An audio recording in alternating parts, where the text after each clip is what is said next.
Salut à toi et bienvenue dans cette vidéo.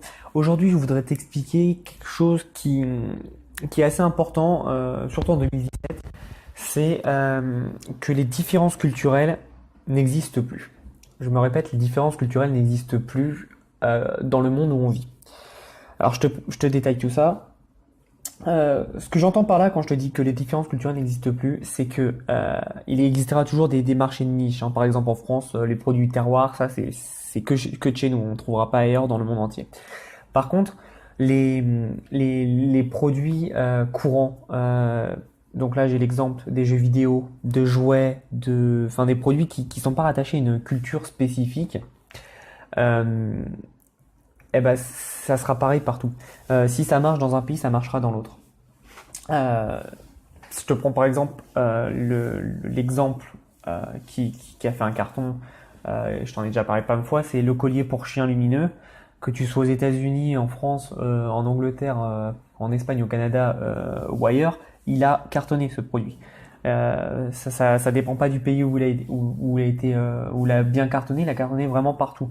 Donc ce que je veux dire, c'est que grâce à Amazon, à la mondialisation, pardon, de notre culture et de l'époque dans laquelle on vit, il n'y a plus vraiment de produits culturels à proprement parler. Comme je t'ai expliqué, il y a bien sûr les produits terroirs, des produits vraiment très spécifiques ou des niches spécifiques, mais je vais dire 90% des niches sont des niches qui peuvent marcher très bien dans un pays, aussi bien dans un pays que dans un autre, pardon. Et pourquoi je te dis ça? C'est parce que pour chercher des produits qui marchent, du coup, t'es pas obligé de voir forcément tes concurrents directs en France. Élargis ton horizon, regarde les concurrents du coup indirects, parce qu'ils sont pas vraiment tes concurrents, mais par exemple aux États-Unis, en Angleterre, en Allemagne, peu importe, mais regarde ce qui se fait, regarde ce qui marche, et tu verras que tu auras déjà d'autres visions pour approcher ton business.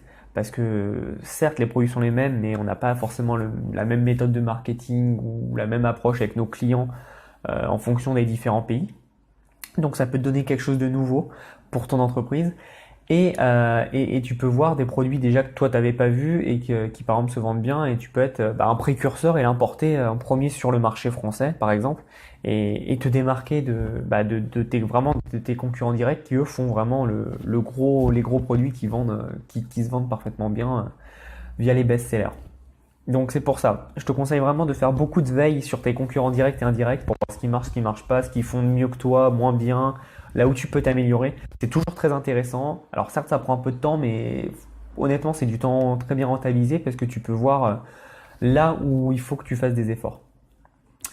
Donc pourquoi on est sur Amazon, pardon, je t'ai pas précisé. Donc pour appuyer donc ce que je t'ai dit, là on est sur la vente des meilleurs en ce moment. Donc tu regardes, il y a donc les cartes pour PlayStation, pour le store et pour PlayStation Plus. Tu as le jeu Call of Duty, le nouveau qui est sorti. Tu as Super Mario Odyssey. Tu as Pokémon, Pokémon encore, Call of Duty, des manettes, la Switch. En gros, c'est ça. Maintenant, on va aller donc là, on est sur Amazon.com. Maintenant, on va aller sur la France et tu vas voir que c'est à peu près la même chose. Tu as Call of Duty, tu as Pokémon. Bon, là, tu as Assassin's Creed, mais tu as encore Pokémon, Call of Duty. Là, on a Battlefront qu'on n'avait pas. Tu as la Switch avec Mario. Bon, t'as quelques jeux en plus, mais tu vois que enfin, les jeux les plus importants sont là. Et tu vois que la tendance générale, c'est quand même les gros jeux qui ressortent. Et c'est les mêmes. Je vais te prendre un autre exemple. Hop. Donc ça, c'est les jouets pour enfants. Donc ça, c'est sûr, on est aux États-Unis toujours là. Ça, de mémoire, il me semble que ça n'existe pas encore en France, mais tu peux être sûr que, je sais même pas ce que c'est, on va regarder, mais tu peux être sûr que ce produit, ça va arriver en France très prochainement, hein, comme ce qui s'est passé avec les hand spinners, hein. C'est arrivé d'abord aux États-Unis et 2-3 mois après, c'est arrivé en France. Donc là, ça a l'air d'être des petits œufs où à l'intérieur il y a des personnages et ça se collectionne. Et c'est sûr que ça va arriver en France très prochainement.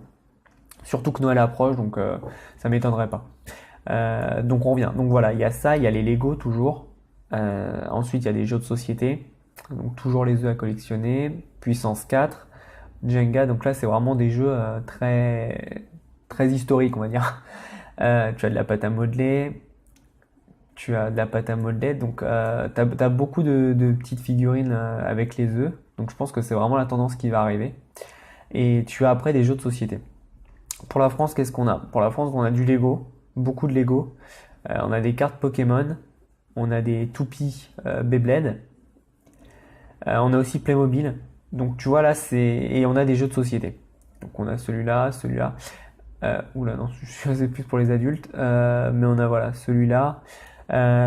Donc tu vois que là c'est pas exactement pareil, mais tu vois que la tendance qui se dessine, c'est quand même les grandes marques, hein. Lego pour la France avec Playmobil aussi, et pour les États-Unis tu as donc du Lego, tu as du Play-Doh, euh, et tu as donc cette marque qu'on connaît pas nous encore, mais qui est Hatch Animal, et qui donc des petits figurines à collectionner. Et ensuite tu as des jeux de société. Donc tu vois que ça appuie pas forcément par rapport à ce que je disais avec les jeux vidéo, parce que c'est pas exactement les mêmes produits, mais tu vois la tendance générale de ce qui marche et ce qui marche pas. Euh, Tu vois par exemple Hatchimals, tu vois avec les œufs, c'est sûr, mais sûr et certain que sur AliExpress t'as déjà des copies ou des trucs comme ça. Alors après, cette niche, je te conseille pas parce que si tu fais des jouets pour enfants, c'est compliqué, parce que s'ils le mettent dans la bouche, etc., avec ce qui vient de Chine, c'est très compliqué. Moi, je te conseille pas. Encore une fois, tu fais ce que tu veux. Mais voilà, c'est pour te montrer que là, j'ai pris deux exemples. Moi, j'ai mis des jeux et des jouets, donc c'est assez facile. Mais tu peux voir sur pas mal d'exemples, par exemple des fournitures de salle de bain, de bureaux, ou etc., que c'est à peu près les mêmes produits ou les mêmes idées de produits qui marchent en général, peu importe où tu es dans le monde. Et c'est sur ça que je veux appuyer, c'est que faut pas que tu t'arrêtes à la France quand tu veux faire une étude de tes concurrents. Regarde le monde, on a Internet maintenant, on peut regarder partout dans le monde, voir ce qui se fait. Donc hésite pas, tu peux trouver des idées très très intéressantes et les appliquer en France et justement te démarquer par ça. Voilà, c'est tout pour cette petite astuce. Donc, on se retrouve dans une prochaine vidéo et en attendant, passe à l'action.